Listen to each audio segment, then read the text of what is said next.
quick. I'm gonna adjust this camera. Okay. So then, since we have this new technology here. So make some real quick adjustments. Right.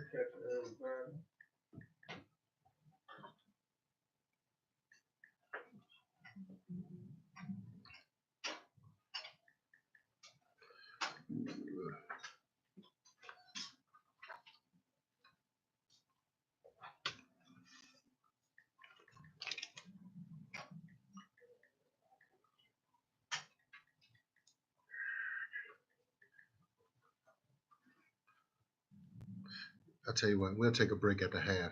Okay. Just to see if we can get it in there then. Okay, just to make sure. If not, we'll keep it moving.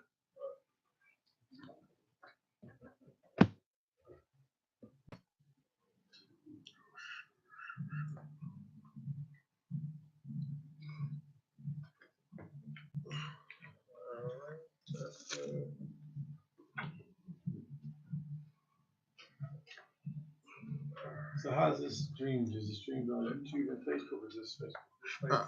Yeah, just Facebook. Just YouTube. If he has a YouTube channel, I can stream it on there. But I have to set up for Facebook. Oh, Eli's page. Yeah. I didn't know you could do. I know you could do YouTube too. You should do your YouTube page. Oh, I do mine here. I mean, You should connect You yours. definitely ask. yeah. All right. I'll start doing it in the future. I Right. come back and do mine. Yeah. Just tie it into there. Right. All right, so we about to.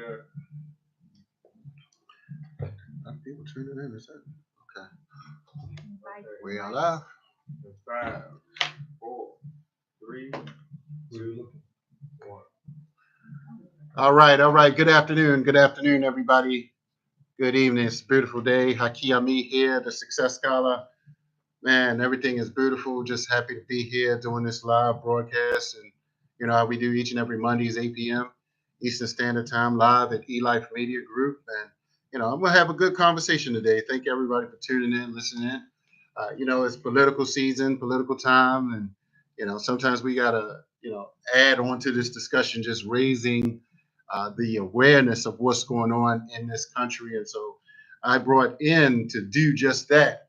You know, sometimes I'm not able to, and I don't want to give like all of my insights and opinions. It's good to share that with some of my friends and colleagues, some experts in the DMV business and politics and media arenas. I have none other joining me first to my immediate left is Charlene Day, collaboration specialist. Right. Yes. And I have my brother Darius Stanton here. He's been hosting several radio shows, and he actually is now working with the Maryland Legislative Black Caucus Foundation. And you know, I thought it would be great to have him doing this discussion since we, as the Maryland Legislative Black Caucus Foundation, I'm not official in the foundation, but you know, we've been having some meetings working on this 2030 agenda. We're going to talk about that as well. But coming up, and I know we'll share the flyer during this broadcast of the gala that's going to be coming up, where April Ryan is going to be the keynote for the evening event. So we are looking forward to that. So I have Brother Darius. Welcome to you, brother. Thank you. Thank you. Peace and love. Peace and love morning show, right, man? Let me get it right. Peace in the morning. Peace in the morning show. That call station. Yeah, Vox Wave. Shout out to yes. Peace in the morning show with Darius A. Stanton. Thank you. Facebook and YouTube. Yeah, that's what's up. Yeah, that's great. So, you know, I just want to thank you both for joining me here for this discussion. I've seen our sister. Let me just, April Ryan over the past few years. I really started paying a lot more attention to her over the past, I'd say 3 really. I didn't read her first book. Were you any of you familiar with her previous book? So I went to her book signing for this recent book, Under Fire, and thank you for holding that up. But she came actually under fire, and that's the title of her book. for doing, interacting with the current president. But let me just give her a brief, bio, if I may. I know her from Baltimore and being, from Morgan State, but she's a 20-year White House correspondent, 21 actual years of being a White House correspondent. So she's worked with 4 United States presidents, including the current president, for Urban Radio Network, as well as some of the previous administrations from President Obama all the way back to GW1, the first. And so, so this book is really, something that I thought that people, and only a few people are that interested in reading, her legacy, but, seeing the interactions, that she's had, almost like, get out of here, girl. It's just really, it turned hostile, and that's what she's sharing in this book. So I just, ladies first, I'll just open with what did you, first, what, you got out of the book here? Well, I'm just, I'm not shocked, but I am shocked that we're having this type of climate in the United States. Mm-hmm. I mean, my father always said that, hey, you can always tell the followers of any organization, who their leader is by their actions. And I believe a lot of this is happening because the leader of these United States, he, like I said, he's eliciting, hate, and therefore he's given permission to say and do the things that April is experiencing. And some of those things that she's experiencing is simply hate, like we're going to do this because we have permission to. And it's like it's not even, it don't have to be spoken. If I'm a racist, I'm going to do it. I mean, think about what happened at the Boston Globe, where there was a I call him a sniper. He basically had so much ammunition in the back of his car to take out one of the Boston Globe, Donald Trump. And he didn't really come against Donald Trump. He was just, hey, he was stating his facts. Facts, not opinions about what was currently happening in the White House. And this assassinate you write another thing against our president. And so thank God that this particular reporter took it very seriously and said, you know what, I am going to get the FBI and everyone else involved. And luckily they did get involved. They found that this guy had so much ammunition in his truck that he was literally going to take out the Boston Globe with any other reporter. And that again came up against Donald Trump. So April Ryan feeling that her life is threatened, that's not a joke. And I've heard friends say it, on both sides, like, oh, he's no threat to anyone. No. Right. His cronies are the threat, like those little imps, they're the threat. Like, so we don't have to worry about Donald Trump coming to shoot you or cause harm to you. He's already doing that. He, basically, she talked about this in her book, trying to destroy her reputation, her credibility. Think about 20 years of building yourself up as a journalist, but not only just any journalist, a White House correspondent get that privilege. I mean, so I'm a member of the National Association of Black Journalists, and of course she was honored as the top journalist of the year. But beyond that, she deserves so much more than even that. I mean, that's a high accolade.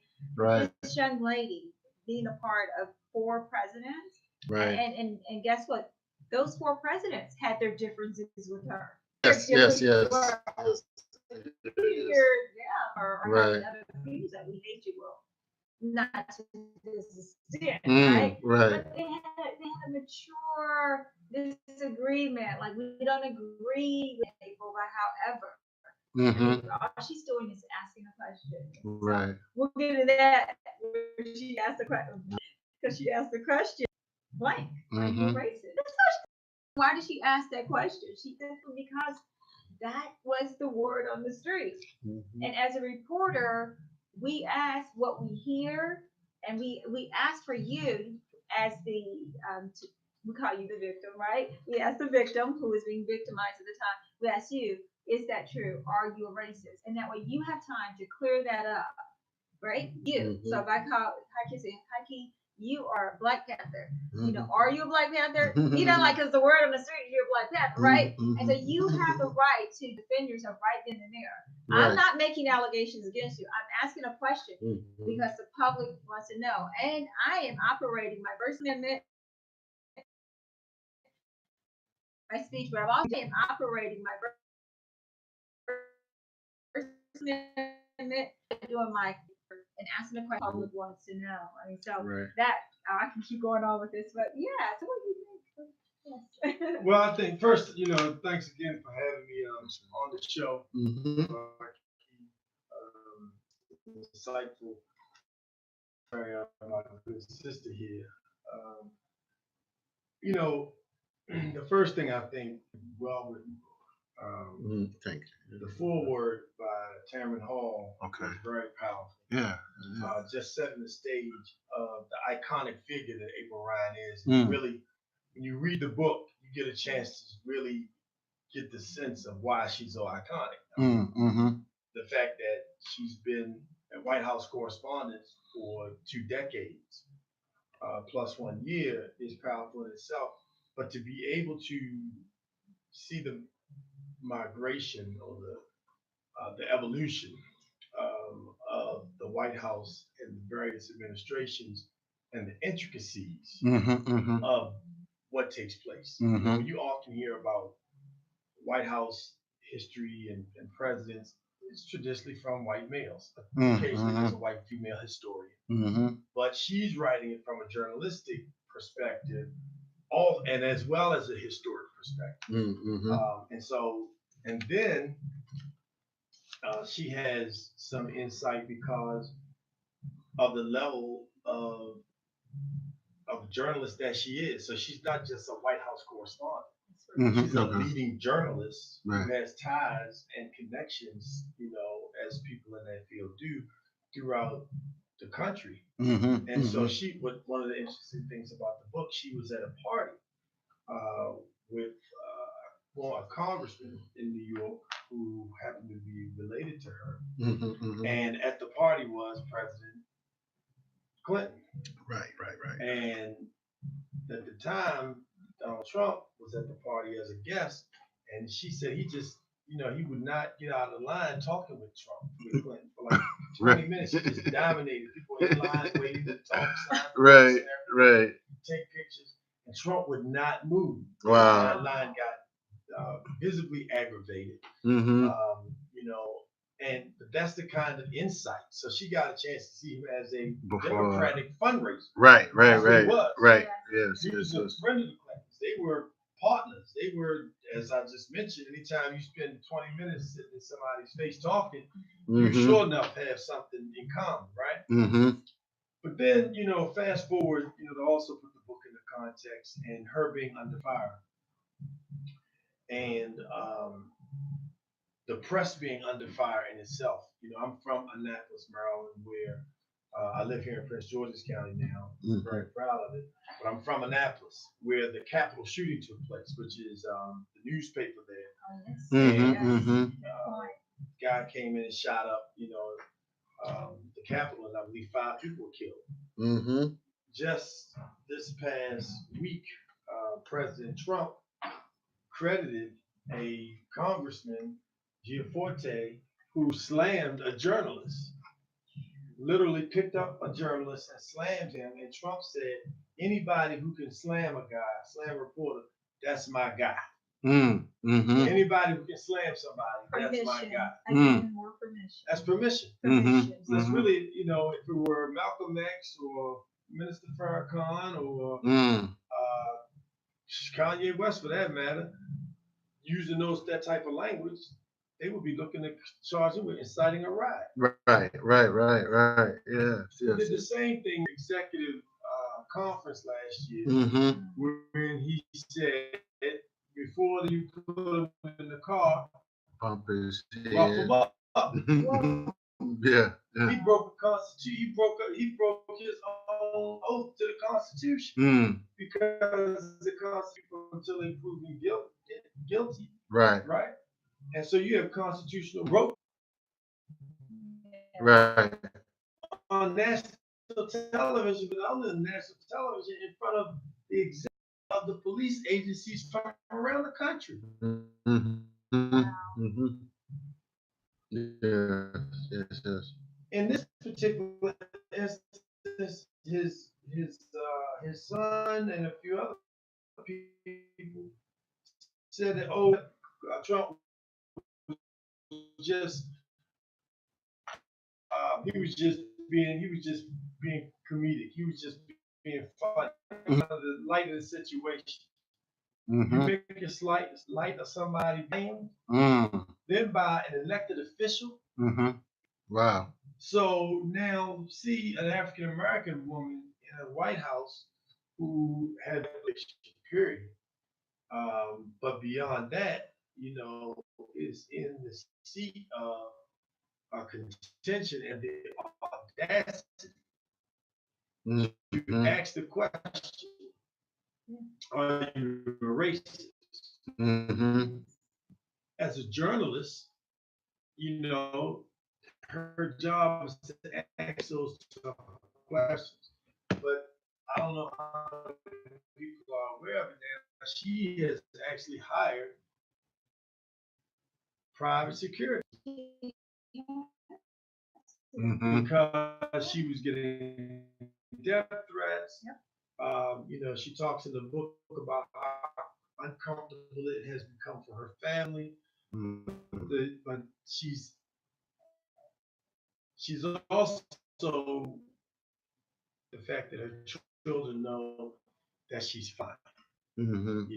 They see her fighting, they see her standing, and they see her consistently going because people want to know, well, why do you keep going back? The answer is, well, what else am I supposed to do?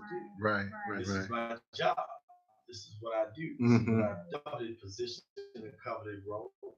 And so the fact that she's able to not only take that stand, but also she's in that rare position to be able to analyze something while being a part of it. And she talks about becoming the story herself. Right. Really becoming a part of what she's supposed to be reporting, but because of how childish and immature the press officials have been at the White House, she's now become a part of the story based on the things that they have done to her, said to her, media memes. It just goes on and on. But I think she talked about, 2017 is the year of the woman. And in fact, I still think it was a year of the woman because for the first time in my lifetime, and just any other recording that I'm aware of, millions of women came together in the largest movement that ever happened. I know that there was at least a million people now. People as far as you could see, right? Very powerful. But to see those women pull that march together in less than 3 months and have well over 2 million all over the world came out in March. Right. Which they should have because women have been abused and neglected. Came out in March. Right. Which they should have because women have been abused and neglected and assaulted and raped and pilfered for centuries. And it is time that women take that stand. And so she's, just like, I believe that President Obama's mother, who got him up at 4 o'clock in the morning to study and read basketball and not to play baseball, football, but to get academically sharp. Right. He had a reading and writing at 4 a.m. at home at the education school. Well, I believe April and Father like this talks about how much she appreciates her mother and father, how she was raised. Prepared. Keep flowing, and you can get some real, whatever you want to say. You know, some Alabama folk that kind of makes you a little tougher. You know, it makes you a little rough, but it also has a sweetness and a joy about it that gives you that understanding of the city. You know, but as I rap, I think, you know, the key is she was raised to be a White House correspondent. Right. And to be able to challenge the status quo at this time and stand in there under fire. So I salute Sister for writing and for bringing us up to speed. And I really encourage folks because people don't really understand inside the interworkings of what transpires, not only when they come into the press room, but all of the things that lead up to those press briefings every day. The amount of coverage, the relationships you have to build, positioning, all of those dynamics that come into play. And people who are not necessarily that close to it, you know, need to see it, especially young women who want to become journalists, black, white, Asian, Latino, whatever. Yeah. Absolutely. Well, I'll just add to that. She mentioned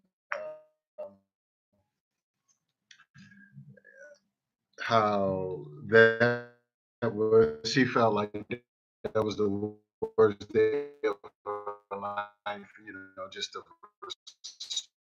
responses,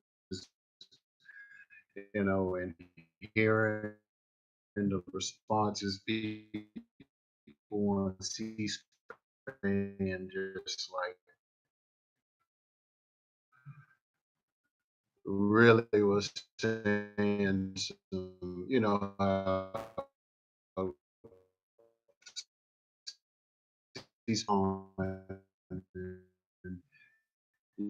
you can get some real, you know, some Alabama just in terms of how she was responding and feeling, and her children actually hearing this, and you know, people in her school, and not just that. I mean, that was the beginning, and the question about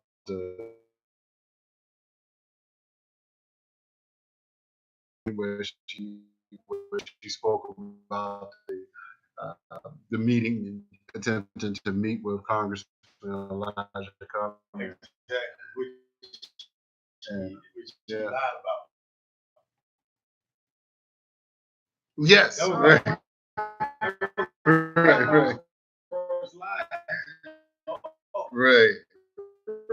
Right. Right. Yes.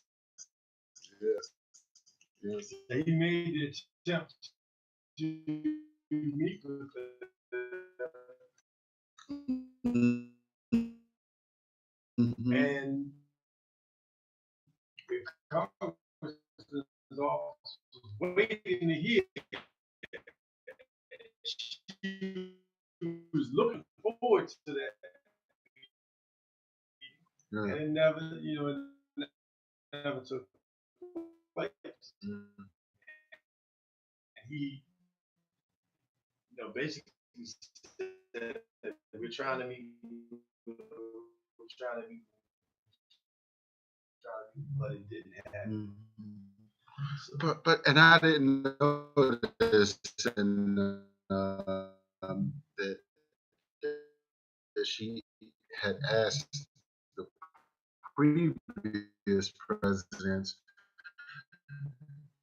like tough questions, like you said as well. For instance, she said that she asked all of them would they apologize for slavery. Even President Obama, she said she asked all for the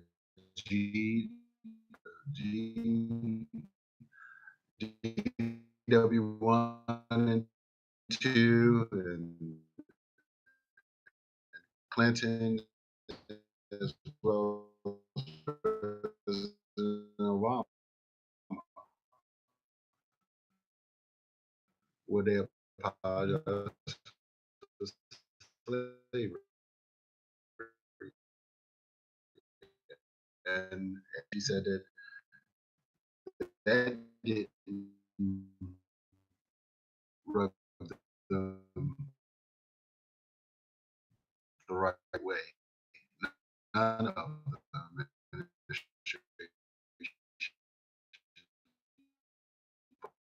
But like, that was her job, right? That's her job. That's what. state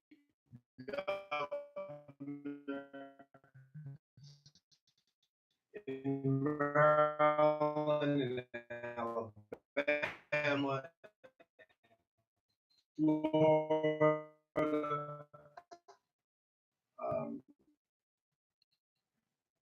before you put these 37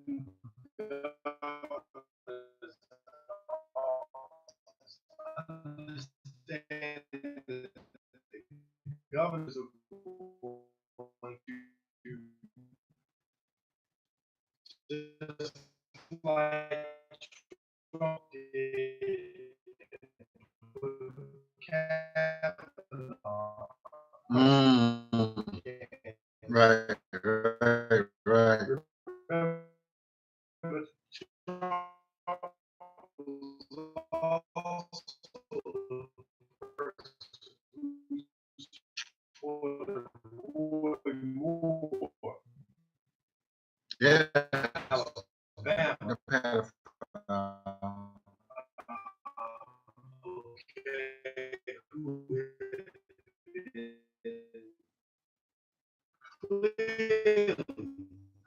Clearly arrested and charged for sexual assault. And President Trump supported him all the way. Right.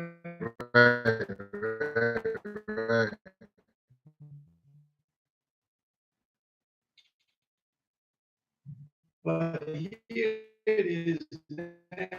You have a international situation.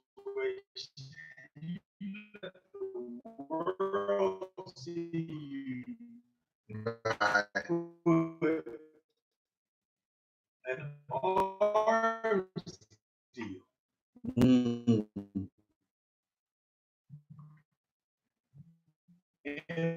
front of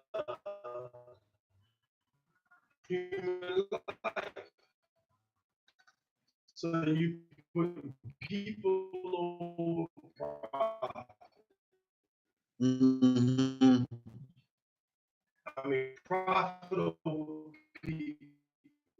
Right, right, And also politics over people. Mhm. Right? And so when you think about that, I want you to think about who it is that you are considering voting for, because the Mhm. next government is going to impact the census. The Right, census comes up in 2020. right. So governors are going to be the ones who have to make decisions on how the census captures state by state. It's a federal process. The states are involved. Mhm. Mhm. The redistricting of law line, political lines in the state of Maryland is going to be determined by the next governor.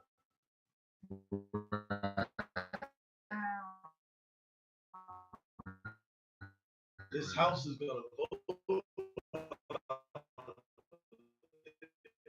governor.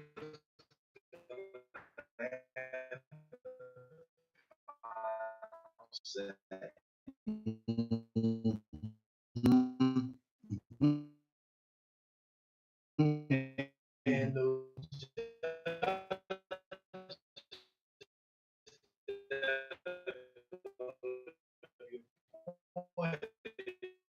in Maryland for at least 3 to 4 period court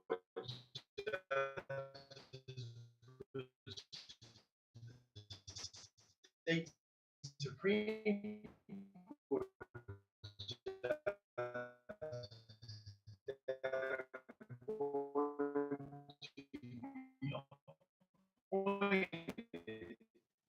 Mhm. to the state court, the highest court in the state of Maryland. Right, That's right, going to be all over the country. yes, So you yes, yes. think about the people who are willing to put people in position who they know are known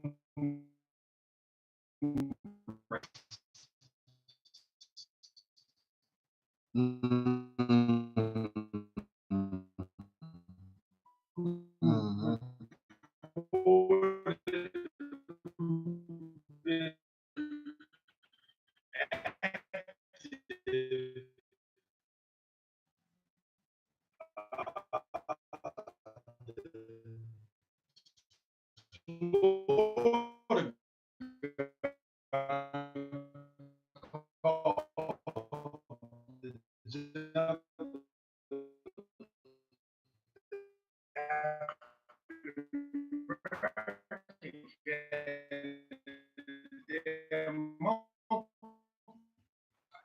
Right.